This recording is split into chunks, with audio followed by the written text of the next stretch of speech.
vez? Ele só come uma vez por dia. Quem que aguentaria um mês? Pastor Nelson vai fazer uma caravana, vai para o Senegal e nós vamos comer uma vez por dia. Acho que vai ter a mesma ideia que vai existir dia. Café não tem. Quando quem é viciado em café, vai assistir logo dor de cabeça em meio dia. Coca-Cola não existe. Existe um xarope parecido com Coca-Cola, só doce, e nem chega aos pés de Coca-Cola. Então pronto, quem é viciado em café e Coca-Cola se deu mal no Senegal. Quer dizer, se ele tiver dinheiro e tiver um comprar, ele vai viajar 52 quilômetros e vai comprar no mercado. Mas se não tiver essa condição, ele vai ficar no meio do mato, sem tomar o café e a Coca-Cola. Uma vez por dia ele come, irmãos. Uma vez por dia. Depois eu vou explicar isso melhor para vocês. Deixa eu mostrar dentro da palavra aqui como foi que Deus deu a visão do Centro-Elim. Alguém aqui já ouviu falar em Centro-Elim? Na África? Na internet? Não, né? Hoje é a primeira vez. Mas quando você chegar em casa, você vai acessar o Centro-Elim, vai aparecer lá, vocês vão começar a entender o que é Centro-Elim. Mas eu vou mostrar para vocês como Deus deu para a gente essa visão do Centro-Elim. Amém? Vamos abrir nossa Bíblia em Números 33, versículo 9.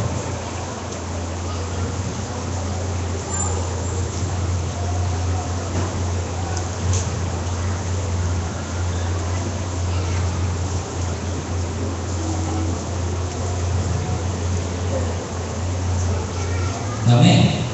Irmão, como vocês estão vendo, isso é meio esquisito, né? Vocês já viram alguém vestido desse jeito? Aqui no Brasil? Quem se veste desse jeito? Falei com o pastor há 10 anos atrás, 20, quem se vestia desse jeito? Cabelo, né? Ou então, como muitas vezes eu fui nas igrejas aqui, o pessoal, o Tiririca hoje vai estar pregando na igreja. E a gente só está lá, dentro das casas de sala, né? Mas isso aqui é um senegalês, irmão, tá? Hoje eu vi um senegalês médio para rico. Esse é o médio, classe média para rico. Ele se veste dessa forma: a sandália, a calça e essa roupa, o roupão. O rico, você pergunta, mas não chamaria o rico, como é que ele se veste? O rico é a calça, essa camisa vem até aqui, e muito pano, 7 metros de pano. Esse é o rico, presidente, ministro, e alguns que têm condição de comprar mais pano. Esse é o rico. O pobre é um pouquinho menor, a roupa é um pouquinho menor. Você, rapidinho, você sabe qual a classe do senegalês, você vendo ele. Amém? Pois isso é um senegalês, não é estranho não, tá? Você tem gente aí que está estranhando, mas isso é um senegalês, amém? Mas vamos lá na Bíblia. É bem curtinho. Números 33, versículo 9. Tá? Vamos lá, versículo 9. E partiram de Mara e vieram a Elim. E em Elim havia 12 fontes de água e 70 palmeiras, e acamparam-se ali. Amém, irmão? É um lugar de descanso. Moisés andava vários dias e não tinha como descansar. E Deus mostrou para ele ali um lugar de descanso. Um lugar de água fresca, não tinha comida, né? Pelo que diz a palavra aqui, em alguns livros que a gente leu, tinha poucos, ali quebraram poucos, tomaram água, se fortaleceram, dormiram e repousaram. Amém, irmão? Foi a visão que Deus deu para a gente. Formar fazer um centro e colocar o nome dele sempre ali. Outra visão que Deus nos deu. Primeiro, até agora, pegar 40 crianças. 40 crianças de muçulmanos, filhos de muçulmanos, e colocar dentro do centro. Amém, irmãos? Olha o perigo que o missionário está entrando. Ele está no país muçulmano, a lei é deles. Eles não aceitam você pregar outra coisa a não ser Maomé, o islamismo, tá? Odeia Jesus. Odeia Jesus. Aí chega 2 missionários malucos, né? Eu me considero maluco.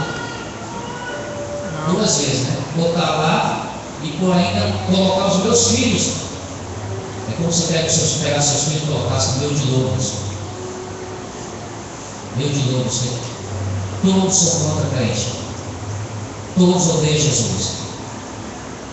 Mas como nós temos um Deus de promessa, amém, irmãos?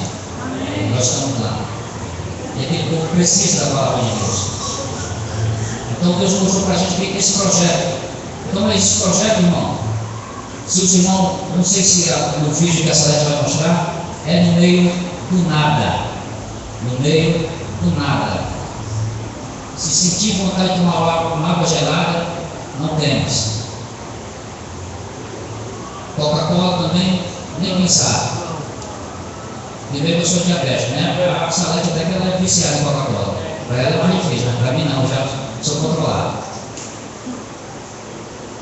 Não tem.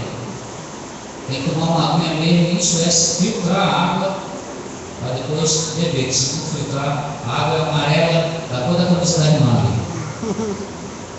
Amarela. Você só em olhar, você já disse, não, já matei minha sede só em ter olhado, não bebo mais. O lugar é estreito. Entendeu? É difícil. Tá? No lugar que a gente chegou, o povo corria para cima da gente pedindo um comprimido. Já se viu isso? Comprimido. Depois que você vai saber que eles estavam sentindo dor de cabeça, dor de dente, dor nas costas, dor no sei aonde. Muita gente morria. Olha só a dificuldade, muita gente morria. Nossa chegada lá. Foi aí que Deus deu a visão Salete de abrir uma porta. Abriu uma porta. E botar um pior e aprender. Vocês vão ver aqui. Ela hoje, nós só temos primeiros socorros. É a melhor doutora de lá. É a melhor doutora. Irmão, morria a gente todo dia, de dor de cabeça, dor de dente. A gente tem 32 dentes, é isso que tem tudo aí. É isso? Confere. Eles lá tem 40 anos, já sentiu já 32 dor de dente. 32 dor de dente se veio com o primeiro. A gente aqui, quantas vezes sentiu uma dorzinha de cabeça e compra o Dorflex, um paracetamol, facinho, né, irmão? Amém por isso. Mas não, eles lá não.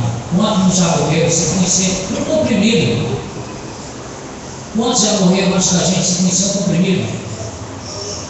Nós estamos já nesse village fazendo trabalho há 4 anos. Já só soubemos de uma morte de um senhor que já tinha 87 anos. Já estava pronto, já tinha feito o que tinha que fazer. 87 anos. Mas aí, irmãos, crianças que vivem ao nosso redor ali e sente uma dorzinha, a gente já corre para socorrer. Amém? Agora, isso no nosso village. Agora, imagine a 7 km, 10 km, 50 km, pessoas que a gente não conhece, que não dá para a gente alcançar. Isso aqui que nós estamos fazendo hoje, irmão, é missões. Você deve pensar, mas é muito lento. Eu li um livro, e o livro precisava de ser mais rápido. Mas é assim que começa a missão na igreja. É dessa maneira. É rasteiramente.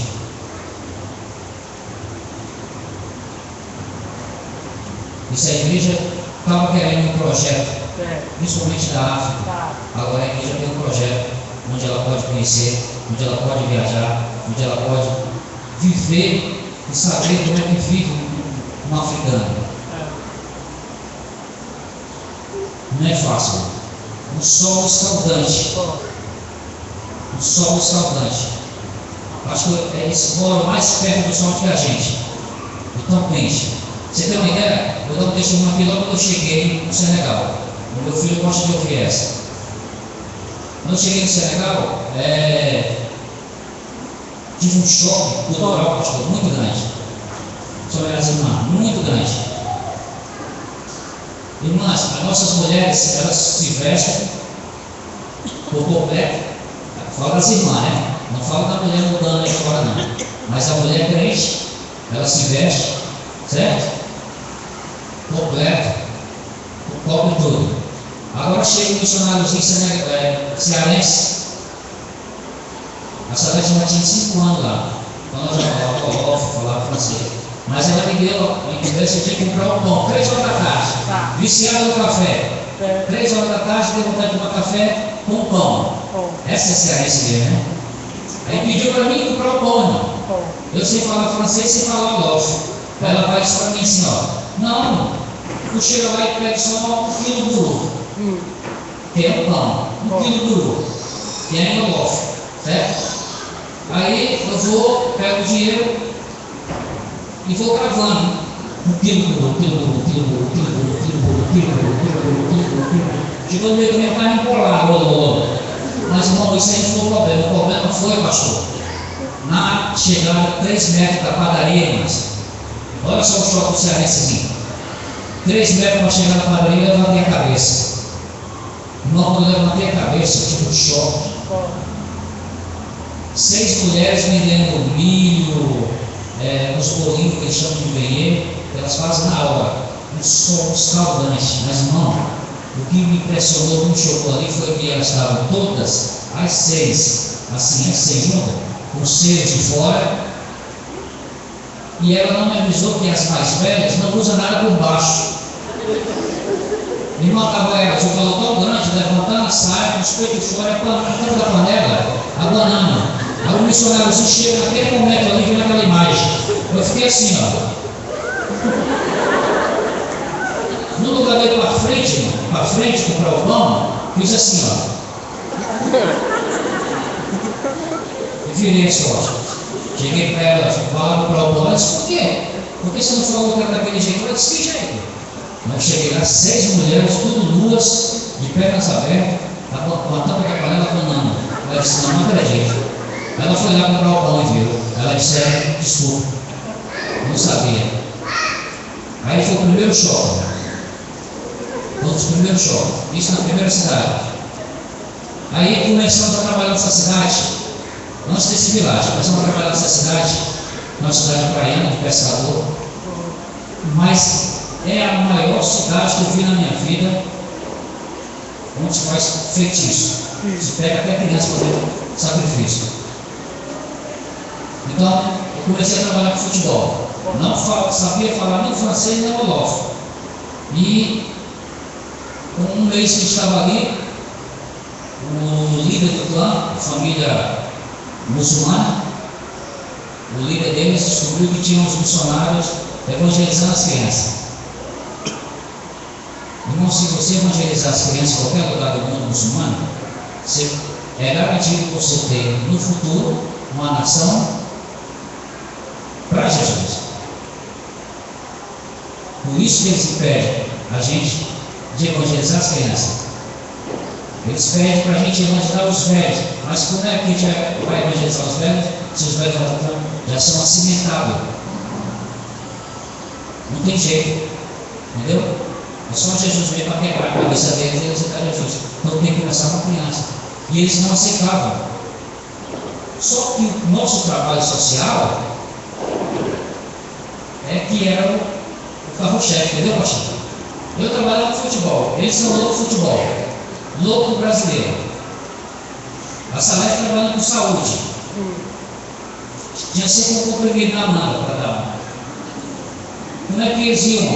Tinha que aceitar. Aí de repente eles souberam que tinha os brasileiros evangelizando as crianças. Fizeram essa reunião dentro do pessoal da Jocum, a líder da Jocum, e chegou para a líder da Jocum, a Salete estava de lá.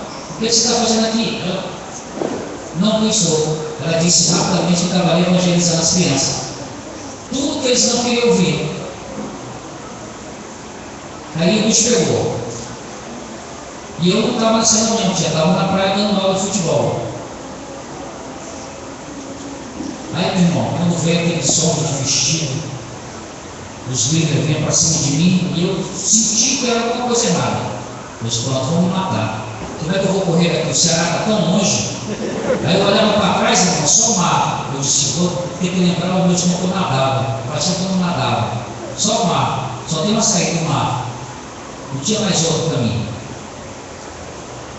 Mas aí, irmão, quando chegou lá, Deus fez totalmente diferente.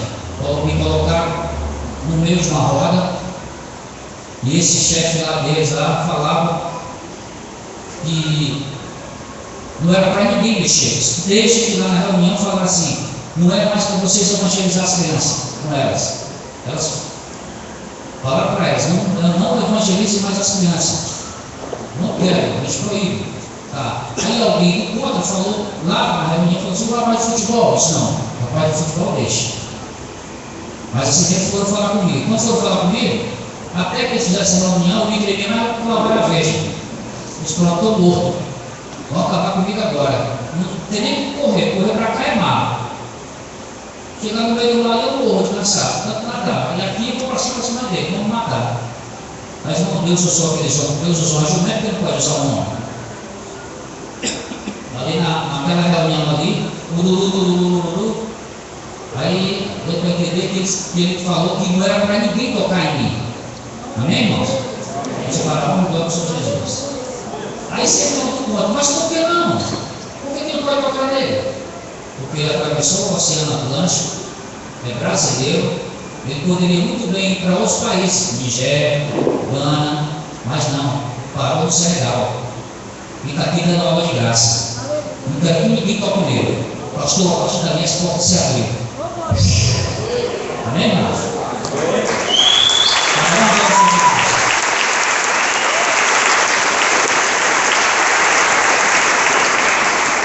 Aí já foi uma vitória, né, irmão? No país muçulmano, você tem a liberdade de dar uma aula de futebol e depois dar o futebol. Tem o dia certo do garoto subir na nossa casa, os garotos ouvir e estudar Jesus. No início foi difícil, porque tinha uns que colocavam a mão no ouvido para não ouvir Jesus. Mas é normal. Era a primeira vez que ele estava ouvindo Jesus. Ele precisava saber quem é Jesus. Mas esse mesmo que colocou a mão no ouvido, depois de 2, 3 meses, estava aberto, de cara aberta lá, ouvindo sobre Jesus. Porque eles crescem sabendo, os pais ensinam, que Jesus, andar com Jesus é beber, é fumar, é olhar para as meninas. E eles nunca viram isso na gente. Ah, meu pai falou que vocês fazem isso e aquilo, e você nunca viu você com cigarro, com bebida, olhando para as meninas, mexendo com as nossas meninas. Você é diferente? Isso não, eu sou diferente, eu sou Jesus. E esse é o verdadeiro Jesus. E os garotos começam a entender. Agora, sabe o que é mais importante, Jesus, o pastor do estudo? Que a gente tem a certeza que Deus coloca um anjo na boca de cada criança da terra. Porque qual a criança que não chega na sua casa? Mamãe, a titia me deu um chocolate. Não é verdade? Quando você leva o seu filho para a casa da sua irmã e a tia dele, aí a tia fez tudo pouco. O garoto entrega tudo, não é verdade? E os garotos senegalenses nunca entregaram a gente. Isso é incrível, irmão. Só Jesus mesmo. Não tem outra explicação. É Jesus. Porque ele era para ele estar morto. São 15 anos lá no Senegal, já era para ele estar morto, ele e a família. A gente está ali falando do amor de Jesus. Não fazemos outra coisa. E de repente os garotos ficam ali com a gente, louva, dança, vão para casa, voltam no outro dia, do mesmo jeito. Os pais não procuram a gente. Nem o pai procura a gente saber o que a gente está fazendo com os meninos. Então, é isso que eu creio. Que Deus coloca um anjo em cada garota dele. Para não falar nada. Amém?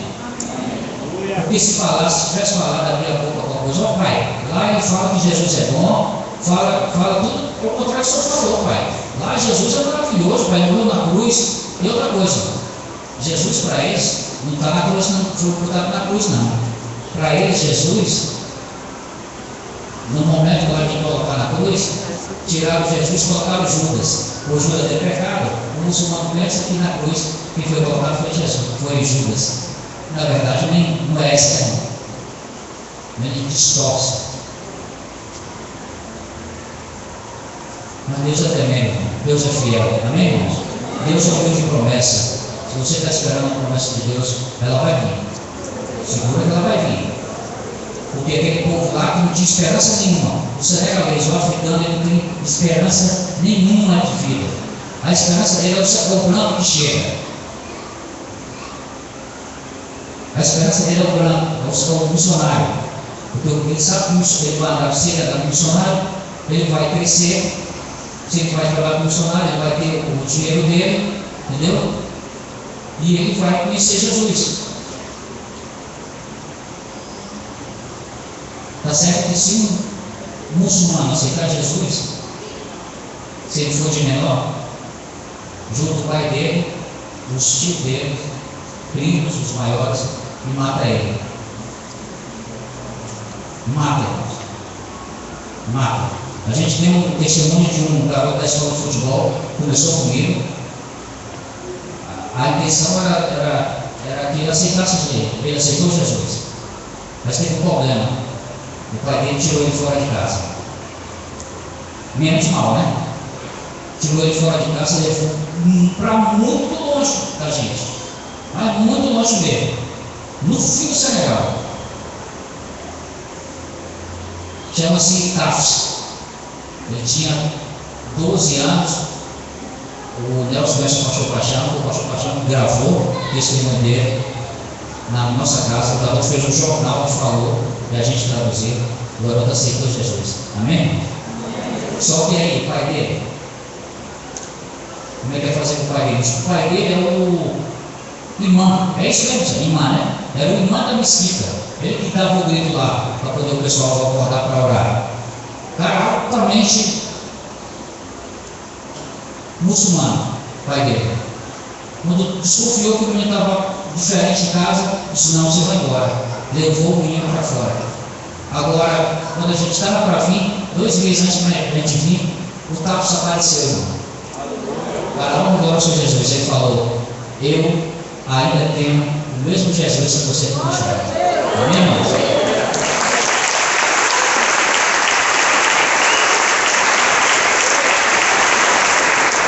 A Bíblia que a gente deu a ele andava escondido, e o testemunho que ele deu para a gente, muito forte, ele foi uma piada. Toda a vida que todo mundo ia dormir, onde o pai dele deixou ele, todo mundo muçulmano, ele ia dormir, ele ligou a lanterna do celular, acendia, cobria com a coberta preta, ligava o celular e ali de madrugada ele ia ler a Bíblia, irmãos. Ia ler a Bíblia toda noite. Era o único momento que ele tinha para, longe dos outros muçulmanos, para ler a Bíblia. Era a noite. Hoje, como aqui nós temos, qualquer hora do dia a gente pode abrir a Bíblia, né, irmãos? Amém? A gente pode abrir a Bíblia, pode vir.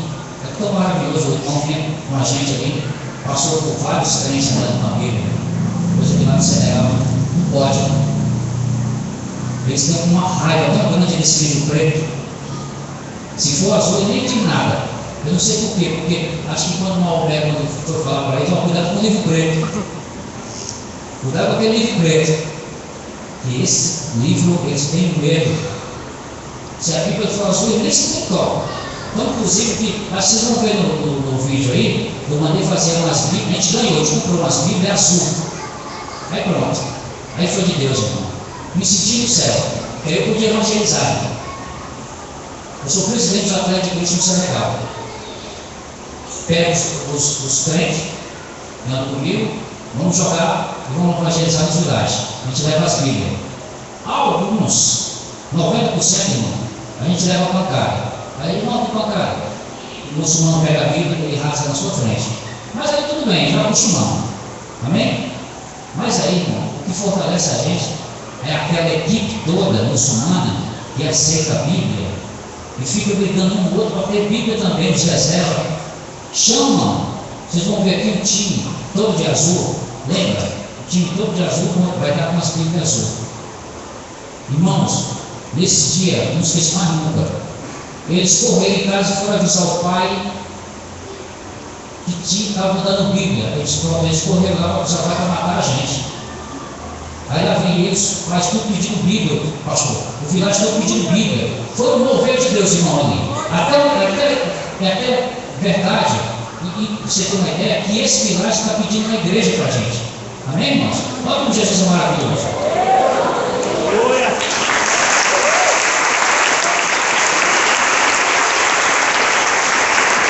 Se um dia vocês, tomara que Deus abençoe todos vocês, um dia vocês serem no Senegal.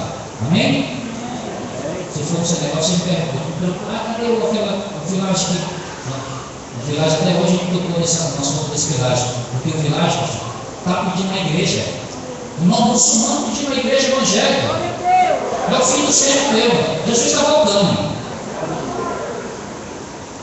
Está voltando. Entendeu? No muçulmano, no vilagem, não é só um muçulmano, não. O vilagem inteiro, o vilagem é mais ou menos umas 2.000 pessoas. Tá? Pedindo para a igreja. Agora só eu e minha esposa, ninguém tem a condição de estar viajando para esse vilagem. A gente quer uma pessoa para ir, ficar nesse vilagem, fazer o trabalho evangelístico e ficar pastoreando nesse vilagem. Amém, irmãos? Agora voltando para o vilagem, não tem nada onde nós estamos agora. Mas não tem nada mesmo, nada. Tá? É capaz de os irmãos chegar lá a primeira vez, a poeira pegar lá uma gripe. Só poeira. Mato na esquerda, na direita e mato na esquerda.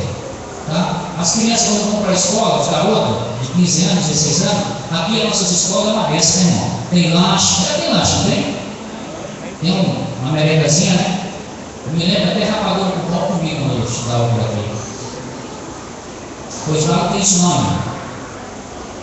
Lá o senegalês sai 6 horas da tarde para chegar 6 horas da manhã, anda 5,5 km. Ele chega lá umas 8, 8h30 na escola. Isso andando.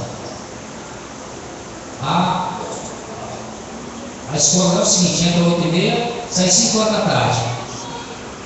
O intervalo que tem não é para comer, porque não tem comida lá. Se tiver uma torneira, como eu falei, a água da rua da camisa da irmã amarela. Se tiver água, todo mundo enche a barriga ali para a sala de aula. Porque a comida só sai 4 horas da tarde. Como é que esse garoto vai comer 4 horas da tarde se a escola dele sai 5 horas? Ele vai dar 5,5 km. Comer? Vai não. Ele vai chegar em casa umas 7 horas, 7 horas e meia. Já comeram 4 horas da tarde. E a comida lá é o seguinte, irmão. Uma bandeja, não sei se vai mostrar aí no vídeo. Uma bandeja cheia de arroz com um peixezinho bem fininho. Aí as crianças, por isso as crianças são raquites. Porque os grandes, a mão é grande. Então pega muito arroz. E as crianças pequenas, a mão é pequena. Come igual um passarinho. Aí quando fica está enchendo a barriga, o pai já chegou, o irmão mais velho, o tio, e rapou o arroz, já era. Pronto, aquilo ali é muita refeição. Agora você chega na escola com fome, saiu 6 horas da manhã, andou 5,5 km. Aí chega lá na escola, passa o dia todo sem comer, bebeu só uma água, chegou 7h30 em casa, não tem mais comida. Como é que você vai fazer? Procurar água, enche a barriga e dormir. Outro dia, acorda do mesmo jeito, no mesmo trabalho. Pastor, eu desaguento ainda 4 meses, indo para a escola sem comer. Já é muito, né? Porque se um de nós aqui amanhã fizer jejum o dia todo, é capaz de ficar doente no outro dia e ir para a escola. E eles têm essa resistência, mas aí chega a certo ponto e ficam fracos, aí acabam adoecendo. Aí o pai diz: meu filho vai mais para a escola, não, vamos para o chão plantar. Olha a esperança dele, ir para o chão plantar. Difícil. As mulheres, passar para as mulheres agora, as mulheres 9 meses de gestão, aí chega para o marido e diz: vai nascer. Aí ele diz assim: pode seguir ele não vai com ela não. Ele não tem carro, não tem bicicleta, não tem jumento, não tem carroça. Tem uma carroça que é a ambulância, vocês vão ver a ambulância do posto de saúde, da casa de saúde. Tá? Não tem nada. Aí a mulher, sabe o que ela faz? Esses 5 km que o garoto faz, ela faz segurando um menino já nascendo. 5 km no meio do nada. Mato na direita e mato na esquerda. Complicado, né? Se de repente essa mulher vai trabalhar de parto no meio do mato lá. E se para piorar aparece a raposa, estamos dizendo lá guiando a raposa agora, se essa raposa começar a sentir cheiro de sangue, vai comer um garoto fresquinho nascendo. É complicado, né? Muito difícil. Muito difícil. Esse é o centralinho que Deus nos deu, esse projeto. Ali, no meio do nada, a gente colocar um centro onde o garoto vai ter cursos de formações, eletricista, marcenaria, tapidaria, né? Tapidaria, mecânica, desenho, de música. Amém, irmãos? vários cursos profissionalizantes que vai sair de lá com uma profissão. A gente vai fazer primeiro o cidadão. E ali, irmãos, como não tem na casa dele nada para comer, eles vão ter de manhã cedo café da manhã com Jesus, amém, irmão? Meio-dia almoço com Jesus, 3 horas da tarde, em nome de Jesus. Se tiver uma das irmãs aqui, tiver uma tapioca com café, um bolo, vai ter. E à noite, a última refeição, em nome de Jesus. E claro, globando sem tudo, bota no meio, lembrando Jesus. Amém, irmão? Todo mundo ali dentro do centro, uma comunidade evangélica, no meio do povo muçulmano. É um projeto de coragem, um projeto de muita luta, mas um projeto que o povo precisa. Como falei, o povo não tem esperança nenhuma. Nenhuma. Não tem objetivo nenhum de vida. Então, se não vier o branco, se não vier o missionário para organizar, não anda. Em termos de culto, irmã. O culto lá, pastor, às vezes é normal, era 3 horas de culto, irmão. 3 horas de culto. Sabe, pensou que você vai dar 3 horas de culto dentro da igreja? Alguns iam até 4 horas da tarde, começando 10 horas da manhã. Aí chegou os missionários aqui e contou: não, agora vamos fazer no começo, meio e fim. Vamos organizar. E hoje, graças a Deus, muitas igrejas são organizadas, já são lideradas por missionários e são bem organizadas. Amém? Irmãos, texto um pouco do Severim, e vocês vão ver um pouco aqui também com a Celeste, com o vídeo, e tenho mais que agradecer a vocês, pedir a vocês que vocês orem por nós, amém? Nós precisamos de muita coisa, muito, porque são um desafio da igreja, está orando. Eu deixei de falar para a pastora, um dia a gente tomou um café aqui, que a gente está precisando de um freezer. A gente precisa colocar, o pastor está sabendo, se você quiser conversar com o pastor, por que tem um freezer? Porque a gente precisa de um freezer para congelar o peixe, a galinha que a gente vai ter lá para dar de alimento. É nós que vamos dar de alimento a 40 garotos. 40 do meu lado, dela ainda tem umas 15. 20, são as 65 crianças que vai viver conosco. Amém, irmãos? É um projeto de Deus. É um projeto que você vai ter a liberdade de começar a orar, ou se quiser contribuir, contribua, ou se quiser ir visitar, irmão, para a gente é um prazer. Amém? Nós estamos braços abertos, porta aberta, esperando você lá. Então, que a amada igreja, se o pastor quiser aceitar o desafio, que a gente precisa desse freezer para que a gente possa colocar, porque senão, irmão, a gente vai ter que viajar todo dia para comprar comida. São 52 quilômetros para viajar, para voltar para fazer comida, e a gente já tem dentro do centro, vai ser mais fácil. Amém, irmão? Que os irmãos estejam orando por esse projeto. Ore pelas crianças senegalesas. Amém? Já tem 40 crianças ouvindo e aceitando a Jesus. Ele não pode declarar, senão os pais dele matam. Mas ore por essas 40 crianças. Amém, irmãos? Obrigado pela oportunidade.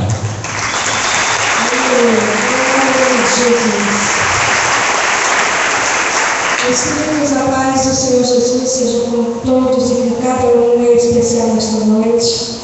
É um motivo de muita alegria estarmos aqui pela primeira vez. Apesar de termos muitos amigos aqui da Beth Shalom, nunca tínhamos tido a oportunidade de visitar os irmãos.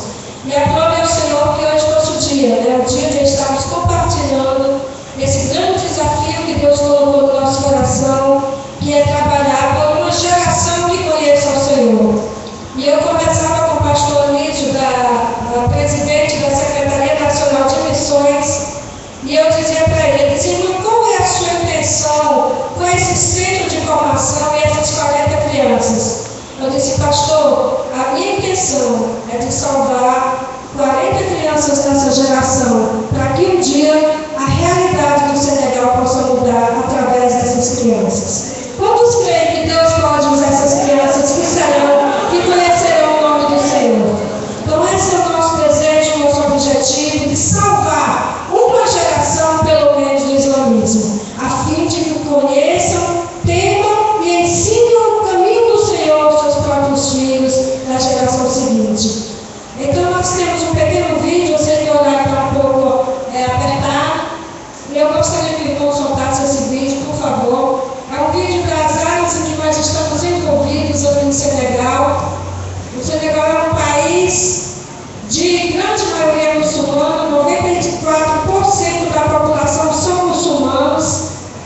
E nós estamos ali como Centralinha, levando o Evangelho através de 4 portas, né? Através do esporte. Esse é o grupo dos atletas de Cristo, como o Renato já falou. E nós sempre fazemos amistosos e levamos Bíblias, né, para distribuir aqueles rapazes, né, que participam dos amistosos, dos campeonatos. Nós promovemos esses campeonatos como uma estratégia para falar de Jesus. As crianças, elas não têm chuteira, é assim que elas jogam, com a sandalinha Melissa, muitas vezes descalço também. E nesses campeonatos, nós sempre convidamos um pastor, alguém, nós mesmos, pregamos a palavra do Senhor, a fim de que eles conheçam que há um Deus vivo no céu e que os ama e que se importa com eles. Nós temos também um trabalho através da educação e evangelismo infantil. A nossa classe toda é de reciclado, são garrafas de óleo, são tábuas, são coisas que nós pegamos ali e adaptamos para a classe de alfabetização das crianças. Aí já é a formatura, temos um trabalho com a EBF, a Escola Bíblica de Férias, que tem outro nome lá, porque não podemos usar o nome bíblica. Então temos Clube da Criança, onde a criança vem aprender a palavra de Deus, brincar, aprender a ser criança, porque é o tempo que eles não têm, eles não brincam, estão sempre escravizados ao trabalho, condenados a ajudar os pais na roça ou seja onde for, as meninas ajudam as mães, não tem tempo de ser criança, não tem tempo para brincar. E lá no nosso grupo de crianças, nós ajudamos esses meninos. Nós temos a Casa de Saúde, onde nós cuidamos de crianças desnutridas com a aula, e com um ano ela tinha 2,250 kg, não andava, tinha um lado litorino e aí tinha um problema na perna. A mãe dela queria matá-la porque dizia que não era gente. E aí a nossa bacia do Diego Jane, um médico que sempre nos ajuda também ali, ele é voluntário, todo ano ele vai na África. O doutor Marcelo, ele tem 2 tipos de câncer, é um cardiologista muito renomado, mas ele disse que no dia que ele descobriu que tinha câncer, ele orou ao Senhor e disse: Senhor, os últimos anos de vida eu quero dedicar a servir ao Senhor. E todo ano ele vai na África, mesmo quando ele está fazendo quimioterapia, e vai servir ao Senhor e nos dá um dia lá na nossa Casa de Saúde. Esse é o nosso trabalho com mulheres, é um projeto de alfabetização e artesanato. Fizemos a formatura dessas mulheres e tínhamos alguns pastores brasileiros que nos ajudaram. Esse é um trabalho que foi feito. Isso foi feito através do apoio de um irmão chamado Mertão Soares. E aqui é o nosso primeiro convertido da Igreja Assembleia de Deus Maranata. Ele se chama Idrissa Soul e é o Fula, da etnia Fula, uma das etnias menos alcançadas do Senegal. Ele aceitou a Jesus, já está com 4 anos, e a luta desse irmão é tremenda. Eu peço muito aos irmãos que lembrem-se dele em oração. Essa é a irmã Marie Diatá, é uma ex-feiticeira, uma promessa que Deus nos deu através dessa mulher que ia fazer uma grande obra naquela aldeia. E ele está fazendo, porque essa mulher, ela abandonou seus feitiços e hoje ela louva e testemunha o amor do Senhor Jesus Cristo por ela. Aí é o nosso irmão Sila, tem um nome feio na frente que eu não vou dizer porque vai ser desagradável. É feio para nós, mas para ele é normal, então o nome dele é esse. Ele joga futebol profissional e também aceitou a Jesus Cristo na reunião dos atletas de Cristo e dá testemunho do Senhor Jesus hoje. Era muçulmano e hoje ele é um servo de Deus, amém? Aqui é o Centralinha, as instalações do Centralinha. O Senhor nos deu essa visão de construir esse village. Tem sido uma história de grandes milagres, porque os recursos são poucos, mas cada vez que a gente pensa que eles não dão todos os recursos, Deus abre uma porta onde não tem. Ele abre uma janela onde não tem e envia recursos. E hoje nós continuamos ali construindo essa casa. Terminamos a construção.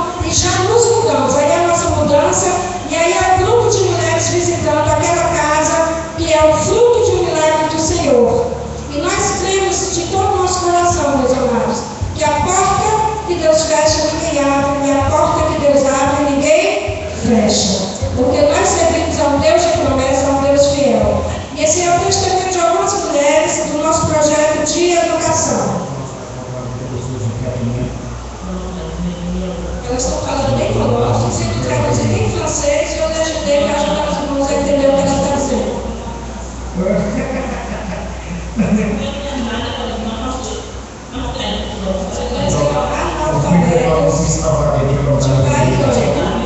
A maioria nunca tinha ido para a escola. Você talvez sonhe com diploma de universidade. Todo sonho da vida dessa mulher é um diploma de alfabetização.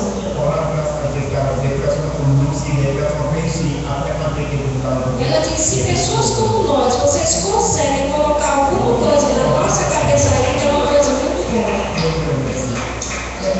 Eu não creio na capacidade que elas têm de aprender. São mulheres muçulmanas, falam muito em Deus e você vê que não falam de Jesus.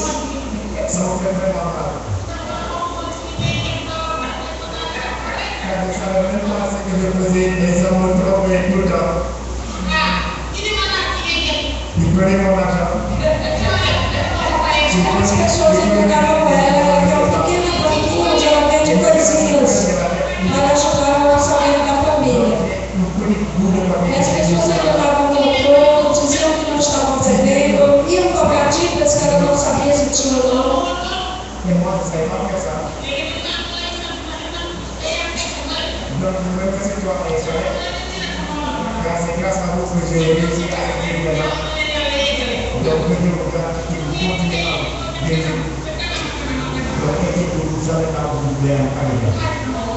Hoje ela sabe que somos cristãos, fazemos isso por amor a Jesus.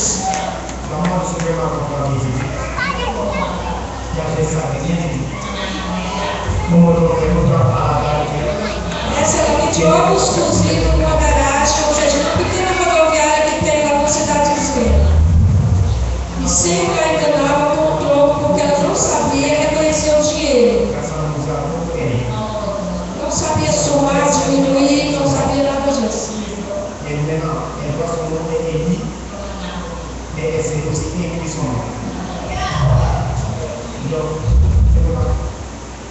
Então essas mulheres são 3 testemunhos de muito, todas elas falaram daquilo que Deus está fazendo através dessa pequena classe de alfabetização. Usamos a Bíblia como livro-texto para que elas aprendam a ler.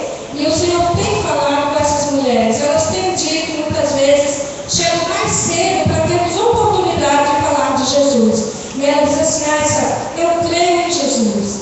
Eu creio que Ele é de fato o Filho de Deus, o Salvador. Mas eu não posso nunca entrar na sua igreja. Eu não posso ir na sua igreja porque senão meu marido ou me mata ou me dá um divórcio. E eu não tenho para onde ir se ele me der um divórcio. São mulheres que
se acabou.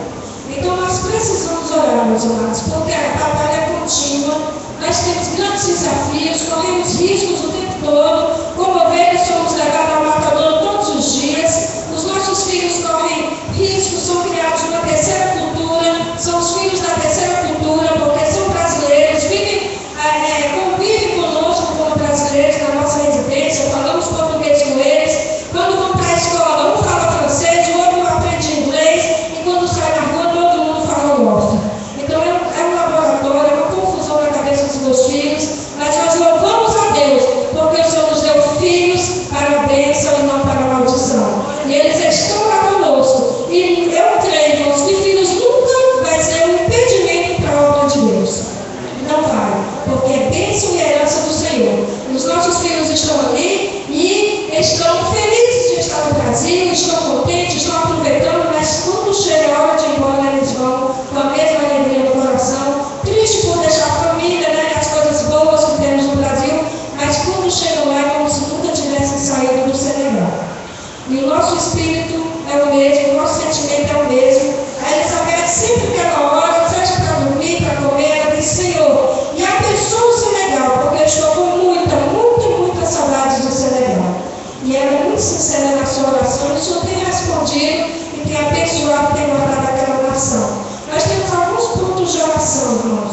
A primeira é a oração que Jesus ele nos ensinou a fazer, e que continua cada dia mais urgente. Ele disse aos seus discípulos: a seara é grande, mas poucos são os ceifeiros. Rogai ao Senhor da seara que envie ceifeiros. Nós estamos todos os dias no Senegal. A igreja senegalesa, os 20 e poucos irmãos que nós temos ali conosco, levantando as mãos ao Senhor e dizendo: Senhor, envia obreiros para essa parte da África, Senhor. Envia obreiros para o Senegal, pastores, evangelistas, professores de escola, médicos, enfermeiros. Mobiliza a tua igreja, Senhor, e faz com que a tua igreja olhe para essa nação tão carente do Evangelho, tão carente do Senhor Jesus Cristo, acima de qualquer coisa. Irmãos, a ação social é apenas uma ponte de podermos amar essas pessoas, de mostrar a ela o amor de Deus. O nosso foco é a igreja do Senhor ser implantada no Senegal. O nosso foco é ver o reino de Deus crescendo naquela nação e o Islã recuando em nome do Senhor Jesus Cristo. Mas para isso precisamos responder essa oração do Senhor. Enviar obreiros para a seara. Quem que envia, meus irmãos? Por que Jesus orou? Não é o Senhor da seara que envia. É Deus que envia. Ele é o Senhor da seara. Mas tem os responsáveis na terra. Tem a igreja do Senhor que o que liga na terra é ligada no céu. É a igreja que envia. É a igreja, é aqui que nós tiramos aqueles que o Senhor tem chamado, tem vocacionado para a obra missionária. Nós não vamos buscar nos bares, nós não vamos buscar no meio artístico, nós não vamos buscar nas esquinas, vamos buscar entre o povo de Deus, porque é o povo que tem o coração de Deus para missões, para as nações. Nós temos esse grande desafio. Precisamos de pastores, de mestres, de professores, de médicos, de enfermeiros, de artistas, de dançarinos. Precisamos de todos ali no Senegal para fazer avançar o reino de Deus. O segundo pedido de oração é pelos novos convertidos. Nós temos o irmão Idrissa Sow, que foi 44 anos, nasceu no islamismo e viveu 44 anos no Islã. Ele é muito perseguido, constrangido muitas vezes a fazer coisas que ele não deseja mais fazer por causa da família e das ameaças constantes da comunidade onde ele mora. E ele muitas vezes, irmãos, ele tem dito: Salete, está tão difícil, é tão difícil seguir a Jesus. Porque a própria família dele já tem se mobilizado, já tem pisado nos bens da família, já tem ameaçado tirar a esposa e os filhos, e agora por último estão ameaçando de matá-lo. Então, irmãos, ore por ele, para que o Senhor tenha coragem. Hoje mesmo eu escrevi para ele: irmão Idrissa, tenha coragem, seja forte e corajoso, o Senhor te abençoará. Porque não tem sido fácil para esse homem viver debaixo de tanta pressão, de tanta perseguição, por causa do amor de Jesus. E ele disse várias vezes: Salete, olha, eu vivi 44 anos inclinado pelo Islã.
chama, ele cuida, ele se responsabiliza. Os meus filhos, nos 15, 16 anos que eu estou no Senegal, nos últimos 10 anos, meus filhos nunca tiveram malária, para a glória do nome de Jesus. Já quebrou a clavícula, já teve outras enfermidades, mas nunca pegou malária, que é o que mais assusta o povo, né? Porque Deus guarda e protege aqueles que Ele envia. E por último, eu quero deixar esse desafio, Isaías 6, que eu tenho certeza que você conhece. Mas é um desafio que continua ecoando nos céus. É o desafio de Isaías 6, no versículo 9. No versículo 8, que diz: depois disso, ouvi a voz do Senhor que dizia: a quem enviarei? Quem há de ir por nós? Continua, meus irmãos, esse desafio. Eu quero deixar esse desafio para essa igreja. Jesus está perguntando, Jesus está clamando: a quem enviarei e quem há de ir por nós?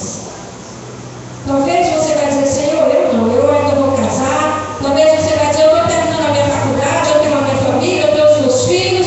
Senhor, eu não posso ir, não conte comigo. Eu já tenho muito trabalho aqui, eu evangelizo, eu faço isso e aquilo. Mas Deus tem um chamado para a sua vida, meu irmão.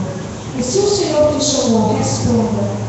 Porque Ele, na prestação de contas, nós vamos prestar contas ao Senhor por aquilo que nós deixamos de fazer, de obedecer ao seu chamado. Deus tem um plano para a vida de cada cristão. O plano de Deus é levantar um povo que possa proclamar o Evangelho aqui em Fortaleza, aqui no estado do Ceará, no Nordeste, no Brasil e até aos confins da terra. Esse é o plano de Deus para a igreja. Meu irmão, se nós tivermos as nossas igrejas cheias e nunca tivermos enviado nenhum missionário, talvez nós não tenhamos cumprido completamente nosso papel como igreja. Nós precisamos estar atentos e obedecer ao Senhor. Jesus, ele disse: ide fazer discípulos de todas as nações, ensinando-os a guardar todas essas coisas que eu vos tenho ensinado, que eu vos tenho falado. O que é ensinar uma nação? O que é discipular uma nação? Não é somente construir um templo e jogar algumas pessoas lá dentro. O discipulado, irmãos, é você estar inserido no contexto e na vida daquelas pessoas. Como foi que Deus discipulou homens aqui na terra? Foi através de Jesus Cristo. A Bíblia diz: Deus é amor, mas ninguém compreendia o amor de Deus. Quem entendia um Deus que se irava e derramava fogo do céu? Quem entendia um Deus que, quando ele descia sobre a montanha, um monte pegava e todos ficavam apavorados? Quem entendia esse Deus de amor? Era uma relação difícil entre Deus e a humanidade perdida e caída nos seus pecados. O povo não entendia Deus, Deus não entendia o povo. E um dia Deus disse: eu preciso mostrar o amor para essas pessoas enquanto eu as amo. E para provar o amor que ele tinha por mim e por você, ele enviou o único filho que ele tinha, o Senhor Jesus Cristo, que foi morto naquela cruz e ressuscitou ao terceiro dia. E ordenou, antes de subir ao Pai, aos seus discípulos daquela época: ide por todo mundo e pregar o Evangelho a toda criatura. Jesus passou quanto tempo ensinando aos seus discípulos? 3 anos e meio, mais ou menos. Foi o tempo em que Jesus levou para conquistar aqueles discípulos e ensiná-los a levar a semente do Evangelho a todas as nações daquela época. E ele cumpriu a sua tarefa. E eles cumpriram a sua tarefa. E nós estamos na nossa geração cumprindo essa tarefa até a volta do Senhor Jesus Cristo. Amém? Nós precisamos encarnar o amor de Deus. O amor de Deus tem que ter toque, tem que ter cheiro, tem que ter pele, tem que ter gente. Você não pode falar do amor de Deus e estar trancado no seu escritório. Não, você não pode falar do amor de Deus e nunca ter dado um bom dia para o seu vizinho. Você não pode falar do amor de Deus e você nunca ter dado uma ajuda ao necessitado. Você pode até falar, mas ele não vai entender esse amor. Ele vai entender a sua piedade, a sua compaixão, mas não vai entender o amor de Deus, que é o Evangelho. Então, meus amados, nós estamos ali. E todos os dias nós estamos pessoas, nós as tocamos quando estão doentes, damos um remédio, nós acolhemos na nossa casa, damos um prato de comida, elas vivem conosco, misturadas com a nossa família, pagamos um preço para isso. Mas estamos lá, estamos felizes com o que Deus tem feito através das nossas vidas. E se tem uma coisa que eu quero gastar o resto dos meus anos, é na obra missionária. Eu já disse ao Senhor, o Senhor pode gastar as emoções, os estresses que nós passamos, as doenças físicas, tudo isso faz parte. Mas, Senhor, nos gaste no seu amor, nos gaste pelo seu reino, nós seremos felizes. E nós seremos gratos ao Senhor por esse grande privilégio que o Senhor nos deu. Então, eu deixo esse desafio para vocês hoje à noite. Jesus continua gritando e clamando e dizendo: a quem enviarei? Quem há de por nós? A Ásia, a África, as Américas, a Europa tem mais missionários na África do que crente na França. Declaração de um pastor que nos visitou no Senegal. Ele disse: irmãos, podem acreditar. As pessoas têm muito preconceito contra a Europa porque acham que a Europa é rica e tem tudo e por isso é feliz. Nós somos os mais pobres e miseráveis do mundo porque estamos deixando Deus fora da nossa vida. Nós estamos secularizados, nós estamos humanizados, mas não conhecemos mais a Deus. E tem mais missionários aqui no continente africano. No Senegal, tem mais missionários do que crentes lá na França. A França clama por socorro. Portugal clama por socorro. A África clama por socorro. E a Bíblia diz: eleva os meus olhos para os montes, de onde me virá o socorro? O socorro vem do Senhor, que fez os céus e a terra. O apóstolo Paulo diz: mas como ouvirão? Como invocarão daqueles que não ouviram? E como ouvirão se não há quem pregue? E como pregarão se não forem enviados? Há uma sequência clara que a tarefa missionária é tarefa da igreja. Porque nós ouvimos, invocamos e conhecemos o Senhor. E hoje o desafio está nas nossas mãos. A quem enviarei, quem há de por nós? Que Deus abençoe em nome de Jesus.